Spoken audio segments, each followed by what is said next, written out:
What's the matter, Lime? Y'all can't figure out where this address is? It's 1001 Ponce de Leon Avenue. You can't leave your stuff on private property. Come pick it up. Suggesting the pace may be the key. A slightly brisker pace, maybe even to the point where, you feel it, you're breathing a little bit heavier, might be better for you. Yale researcher and author Perry Wilson was not involved in the new study, but he says there are important implications. First, he advises his patients to get up and get moving as much as they can.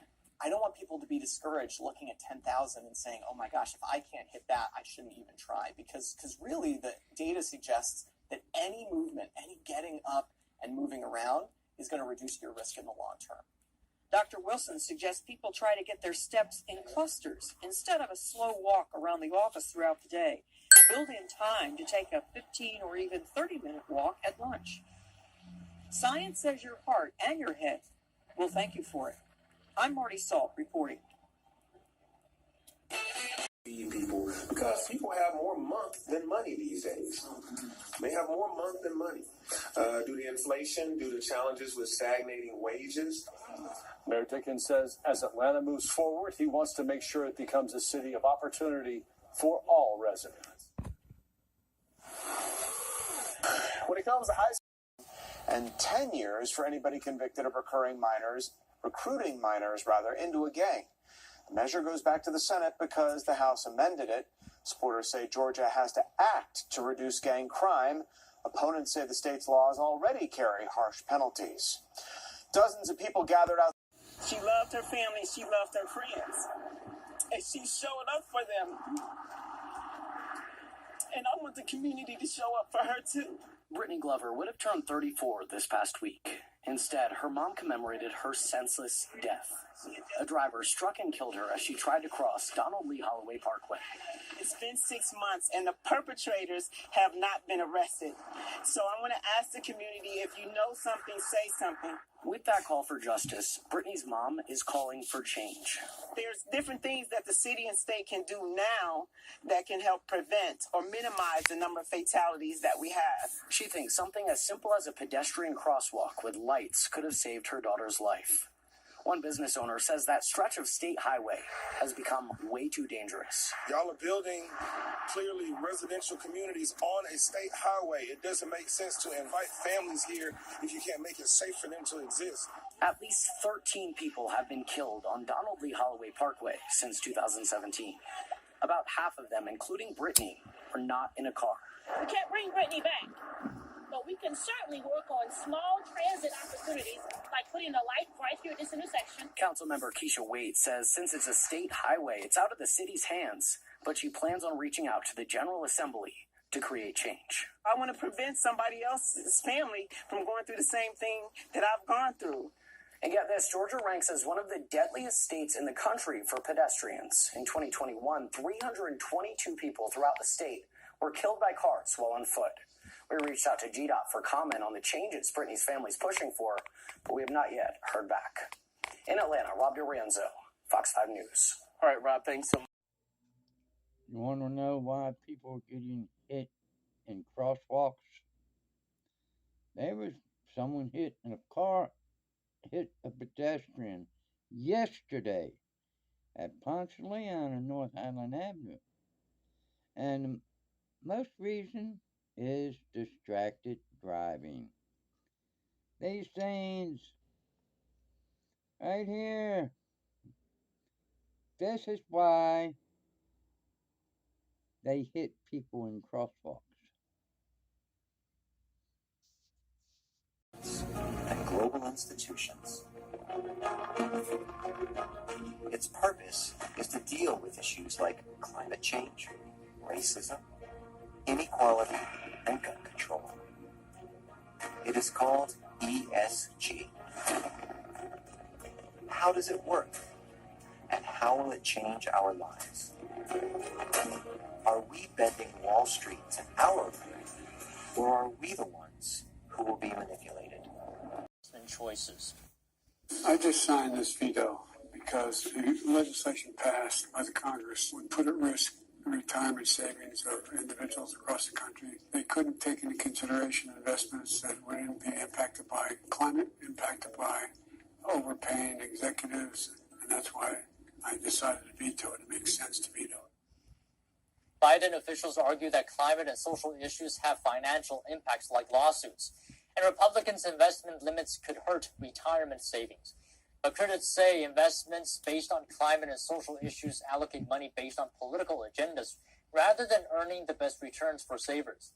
Republicans could try to override Biden's veto, but it appears unlikely that they have enough votes to do it. Comprehensible to Washington, to Jefferson, and to their contemporaries. They thought that there had been evolution in history. There had been constant improvement in history.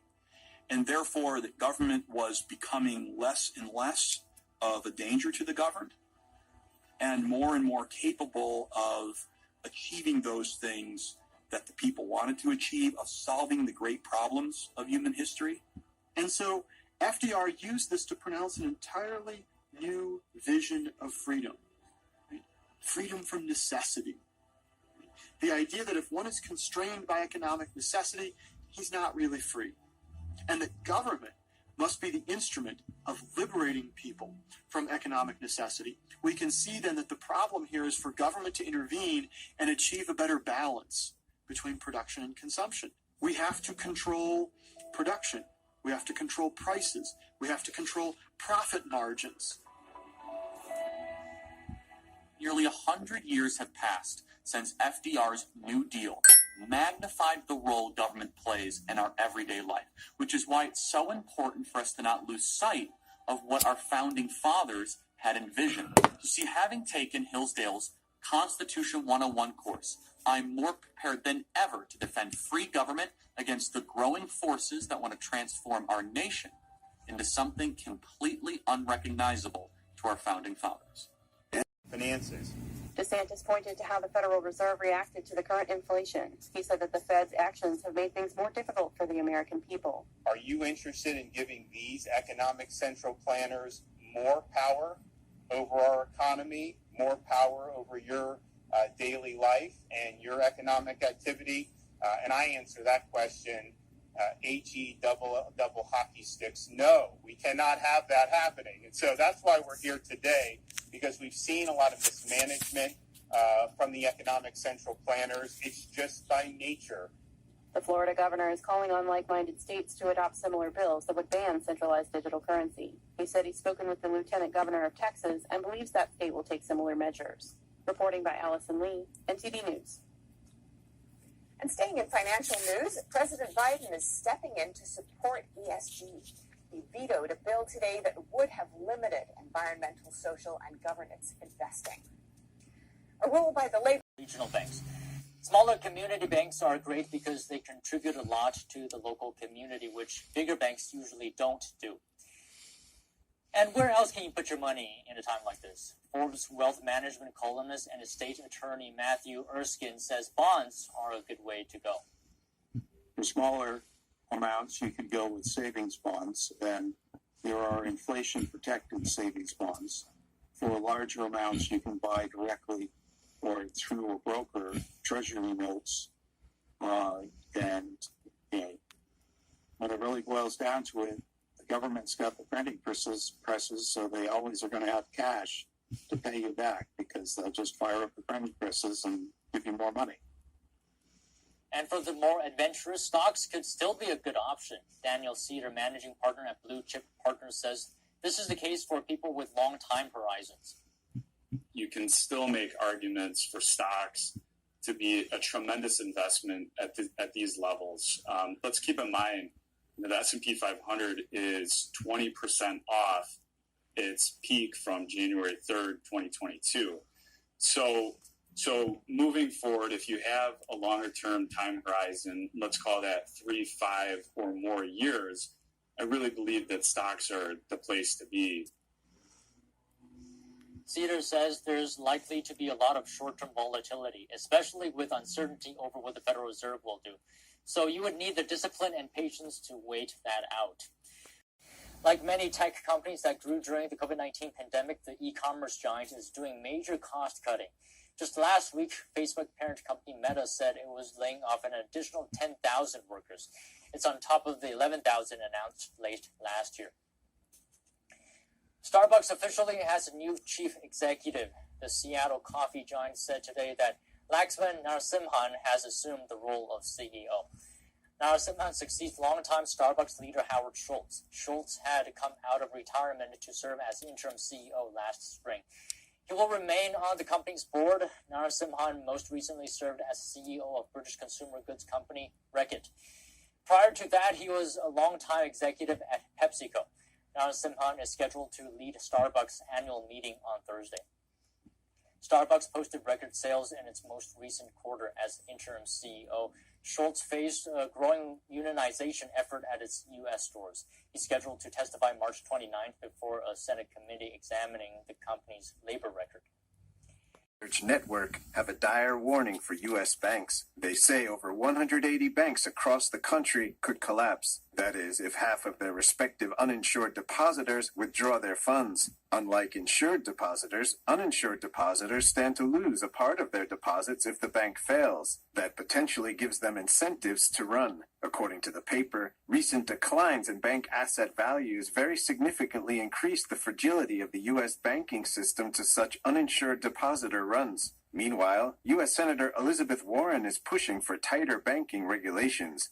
These big multi-billion-dollar banks loaded up on risk.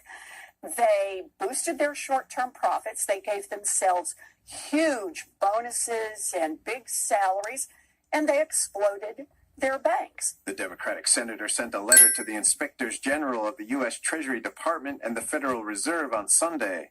She is urging regulators to examine the recent management and oversight of the collapsed banks. Daniel Monahan, NTD News. Painted. What are your thoughts? Yes, I do agree. The banking system is vulnerable. It's vulnerable primarily because the Fed held interest rates down for about 14 years at artificially low levels. And a lot of people got to think that those artificially low levels were somewhere in the vicinity of where rates should be, and they made plans based on that. Now, most people did. I think 90% of the banks are probably in good shape, but there were about 10% of the banks that made very, very poor decisions. And we've already seen 3 of them fail here in the United States. So this is spreading through the system. I expect it to continue to spread. I believe the Fed still has a very difficult time of getting inflation under control. And so they are going to be raising interest rates even more so. We have a tough period of adjustment ahead. It's going to last, I think, until at least the end of this year and possibly even further. I don't believe we're looking at another 2008 financial crisis of cascading bankruptcies. And my main reason for that is this is different from 2008. In 2008, the Fed took 40% of the money out of the system, as I measure it. I mean, it was an absolute colossal mistake on the part of the Fed. This year, so far, we're in the 9th month of monetary restraint. And the Federal Reserve has simply stopped creating more money. And we've seen yield curves go inverted, and we've seen a lot of the things that we would expect to see prior to a recession. And now we're seeing the early signs of what I believe will be working through trying to correct some of these problems from the past 14 years. Now, here's my argument to you, and I want your thoughts on this. Sure. The reason SVB collapsed is because of a bank run, among other things. Now, if you have a diverse depositor group, then the chances of a bank run is lower. So SVB is sort of different than a lot of other banks because it did not have diverse depositors. So a lot of people thought alike. What's your response to that? Well, my response is that a study that was done that I referred to in my weekly report claimed that average tax billionaires pay 3%. The tweet said, quote, "I think you ought to pay a minimum tax of 25%. It's about basic fairness." Twitter added a context tab to the post explaining that the tweet was incorrect. The tab states that the top 1% of taxpayers paid 26% on average in income taxes in 2020. The overall average of all taxpayers was 13.6%. The average tax rate for the top 1% is more than 8 times higher than the 3% average rate paid by the bottom half of taxpayers. And today, the Biden administration approved another $350 million worth of military equipment to Ukraine. Now America has committed more than $32 billion in lethal aid to Ukraine through presidential drawdown. The Secretary of State says the U.S. will continue such support for as long as it takes. It's the first time the vessel has docked in Manila to rest and recuperate. It's scheduled to leave on Thursday. According to Snyder, no deployment with the armed forces of the Philippines is planned. The app has been suspended over security concerns. Google Play Protect scans all of the apps on Android phones and works to prevent the installation of malicious apps. Google's move follows efforts by the U.S. government to increase its cyber defenses. That's amidst an increase in hacking and digital crime targeting the country. The White House recently named China and Russia as the biggest cybersecurity threats to the United States. Up next, a retired But it's in danger. Chang said that he's alarmed at the possibility of increased prices and reduced ubiquity of chips that power the modern world. When the cost goes up, the pervasiveness of chips will either stop or slow down considerably. So we're in a different game. Beijing has recently ramped up diplomatic and military pressure against Taiwan. It considers the island part of Chinese territory and hasn't ruled out the use of force to take control of it. The Chinese Communist Party has never ruled Taiwan. The dispute has raised concerns about the fate of Taiwan's chip plants if China blockades or attacks the island. Taiwan produces the majority of the world's most advanced chips. In a surprising move, a prestigious European research institute is breaking off ties with a top Chinese academy, closing a partnership of nearly 2 decades. One scientist calls it a scientific decoupling. Let's take a closer look. The Paris-based Pasteur Institute has suspended its partnership with the Chinese Academy of Sciences. It also announced its withdrawal from a joint research institute in Shanghai. According to the journal Nature, the decision was made last December, following a year-long dialogue between the two sides. The Pasteur Institute was founded over a century ago by Louis Pasteur, the inventor of the pasteurization method and a founding father of microbiology. To date, 10 scientists at the institute have received the Nobel Prize. Since 2004, the French organization has co-led the Pasteur Institute of Shanghai with China, focusing on infectious disease research. The facility studied viruses like Ebola, HIV, and COVID-19. The Shanghai facility is now under Chinese supervision, and a Pasteur spokesperson said the name will change. Reasons for the breakup are still unclear, but a biologist working with the Shanghai Institute says it does potentially signal the end of an era of scientific partnership. Since the COVID-19 pandemic, Communist China has come under fire, both for concealing the origins of the virus and harsh containment measures on its people. Meanwhile, the West is seeking decoupling from the regime in multiple domains, as Beijing deepens ties with Russia and ramps up threats against Taiwan. Coming up, the Biden administration seemingly poised to sign a pandemic accord with the World Health Organization. But what would it mean for America? The Biden administration is, in fact, intent on surrendering our sovereignty to give them. We spoke to Frank Gaffney, vice chairman of the Committee on the Present-Endangered China, for his on waking up to the fact that war is not just peace or war. It's binary, on or it's off, the way that our Pentagon has seen it in the past. So our adversaries view war on a continuum, and they're fighting everything short of war. Yes, conventional war is significant and important, and we have to be prepared for it. But there's all this continuum leading up to conventional war, which is really called unrestricted warfare. And that's weakening the United States by anything that the Chinese Communist Party can do, along with Russia, Iran, North Korea, Pakistan, and a few others, which is fentanyl, social media like TikTok, economics, stealing intellectual property, all these types of things. This is listed in this press release. So this press release is something very serious for every American to get knowledge on and to pass it among their families, peers, colleagues, and so on.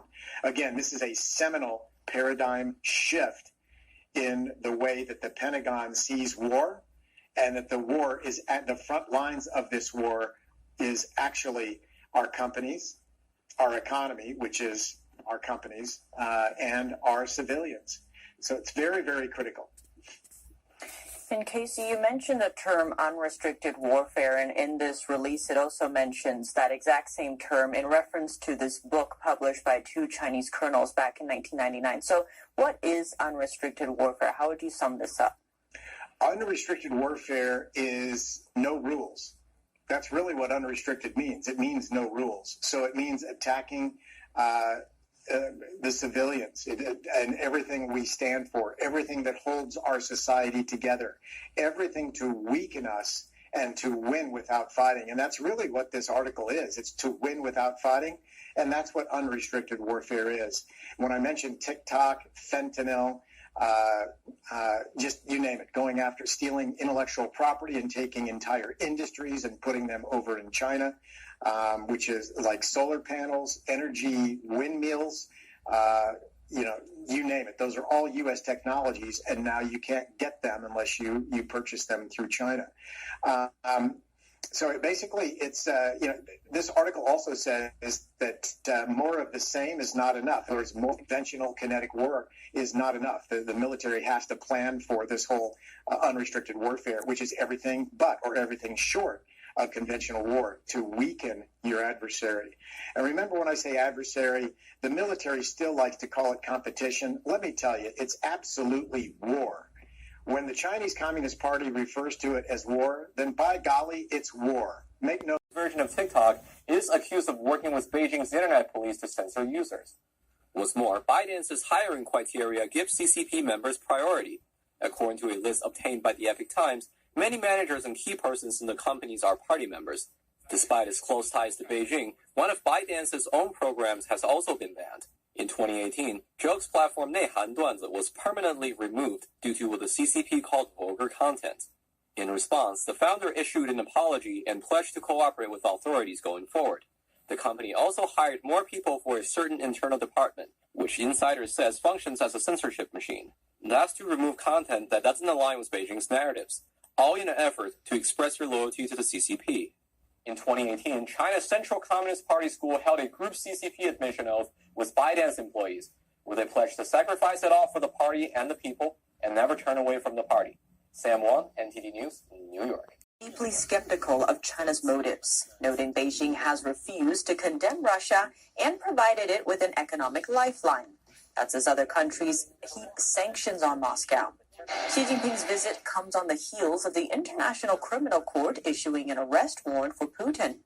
That's over alleged war crimes he committed in Ukraine due to the forced relocation of thousands of children from Ukraine to Russia. Suggests that China feels no responsibility to hold the Kremlin accountable for the atrocities committed in Ukraine, and instead of even condemning them, it would rather provide diplomatic cover for Russia to continue to commit those very crimes. As for what Xi and Putin's meeting signals to the West, they want to find ways to give the impression that this is part of the peace diplomacy. And of course, most importantly, the thing that Xi Jinping had not been willing to do, which is to speak to Zelensky, it appears this will then take place after the visit. This comes after Xi pushed Saudi-Iran peace talks to the forefront, an effort to secure his bid in the international order as a peacemaker. But those talks for peace come on the backdrop of reported weapons from China to Russia. They know that this is a threshold crossing event, particularly the warnings that you've seen from the Europeans, but also from the United States. This would lead to a slew of sanctions. It would antagonize dynamics further. There would be a real cost to being seen in Europe as an enabler of security threats to Europe in such a direct way. As the West's threats of sanctions and secondary sanctions rise, Xi Jinping continues his diplomatic dance.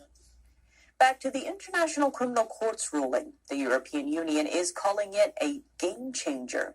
European Union High Representative Joseph Borrell commented on Monday after the court charged Russian President Putin with war crimes in Ukraine.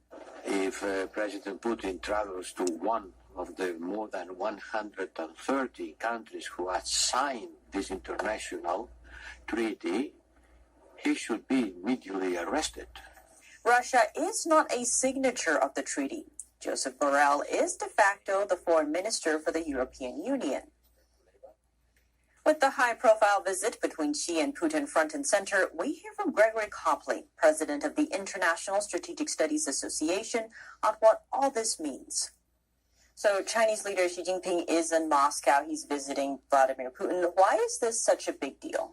He now goes to the Russia-Ukraine dispute, where he has credibility with both Kiev and Moscow, which is something that the United States does not have. And he's in a position, as both of the leaders of President Zelensky in Ukraine and President Putin in Moscow have agreed, that the PRC's peace proposals had merit and were worth discussing. Well, you and I know that looking at the actual proposal as it has come from Beijing offers nothing new and nothing tangible or substantive for either country at this stage. But it does give them the excuse to sit down and negotiate.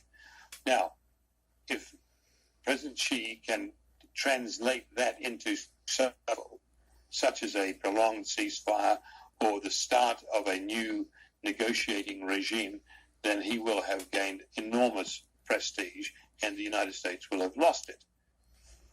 Sure that Russia and China know that they're on hand should Russia decide to expand its war to, let's say, Poland or the Baltic states, at which time the danger increases significantly that China will begin its aggression against Taiwan, seeing that the United States and the NATO allies are tied down in Europe.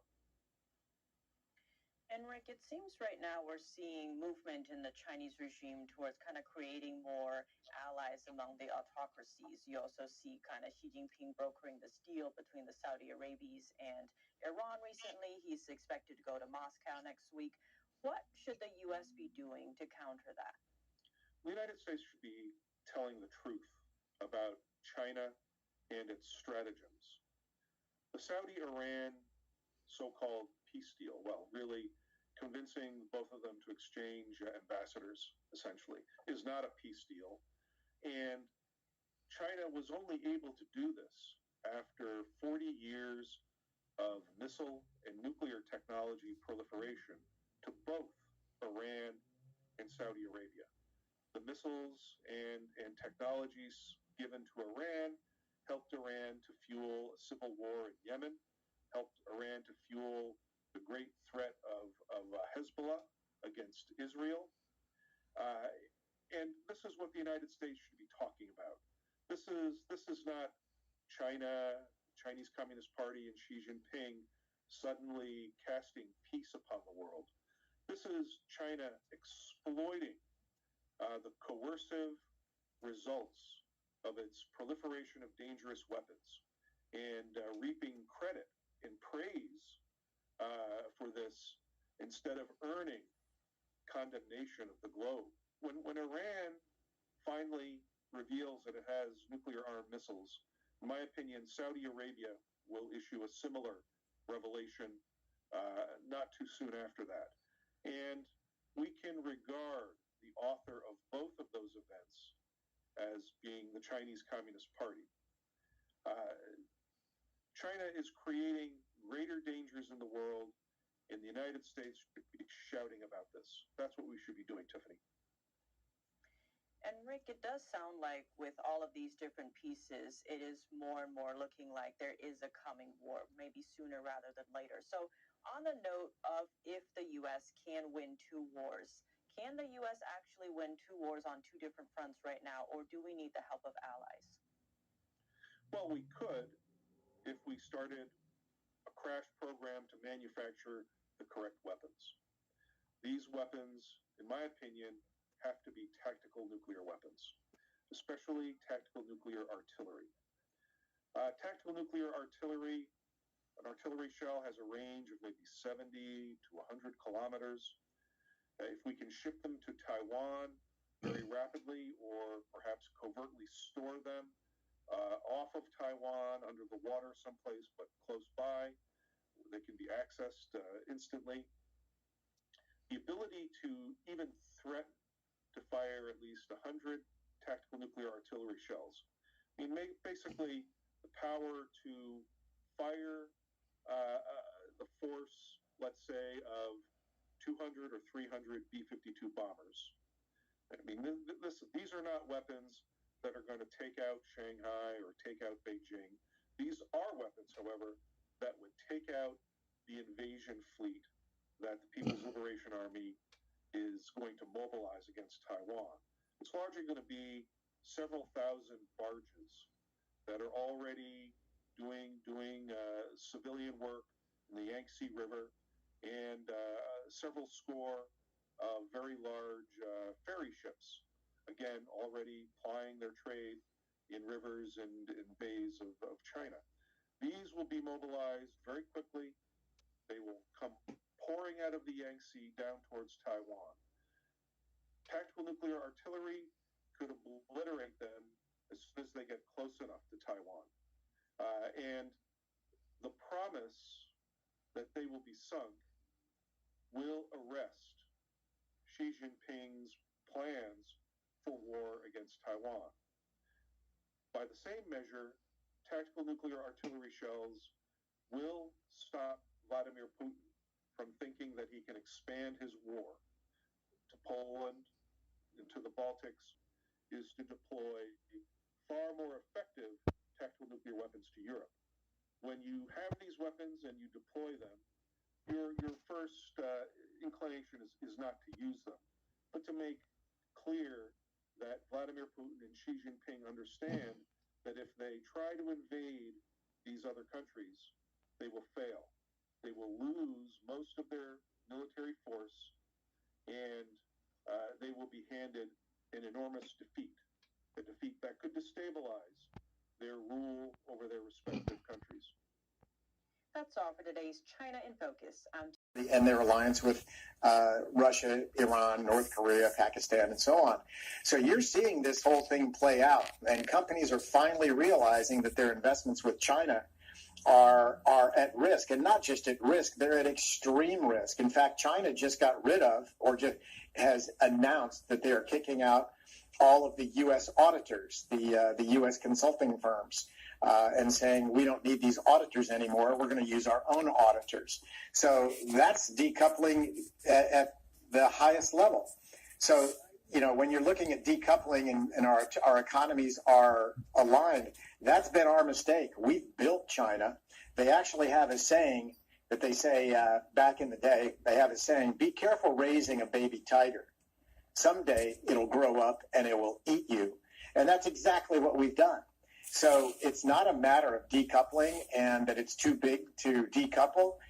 When you're in a war, think about that. And we are in a war. And when this does go to conventional warfare, kinetic warfare, what are you going to do with decoupling at that point? Whose terms are you going to be on with decoupling at that point? So the point is, companies are now having to actually look at that entire piece of it. And from China being strong enough to wage this unrestricted war, as well as the conventional war piece of it. But at the same time, companies also need to be planning for the demise or the implosion of China with their economy. So either way, whether it's decoupling, whether it's unrestricted war, which we're in forever with China, as long as the CCP is in power, we will have this forever war on a continuum, and on it's not a win or lose. It's going to be a constant pressure on the free world that we have to deal with.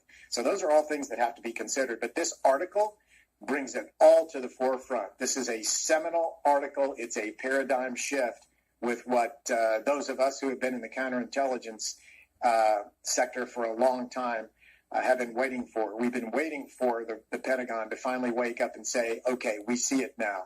We see this whole unrestricted warfare thing, and it's not just a conventional or kinetic war issue. And going back to your little baby tiger and then the fully grown tiger analogy really quickly, given, if we use that analogy, that China or communist China is now this big tiger, what should the U.S. be doing in terms of countering that? It seems this Pentagon release is a good step in that direction, but what are the other steps that need to be taken?